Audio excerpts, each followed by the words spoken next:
Our amazing heart. The heart is an amazing organ. It beats 100,000 times a day and pumps 2,000 gallons of blood through 60,000 miles of blood vessels in our bodies. Blood carries fresh oxygen from our lungs to all the parts of the body. It also removes waste from our tissues. Here is an interesting fact. When we laugh up to 20% more, blood goes through our body. So laughter is good for our hearts.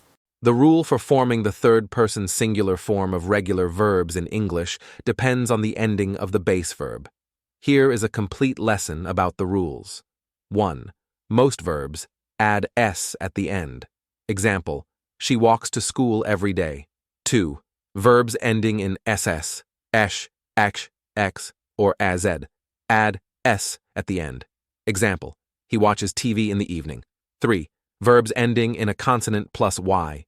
Replace the y with ies at the end. Example, the baby cries when she is hungry. 4. Verbs ending in a vowel plus y, add s at the end. Example, the boy plays soccer on weekends. 5. Verbs ending in o, add s at the end. Example, the tornadoes destroy everything in their path. 6. Verbs ending in I after a consonant, add s at the end. Example, they study hard for their exams.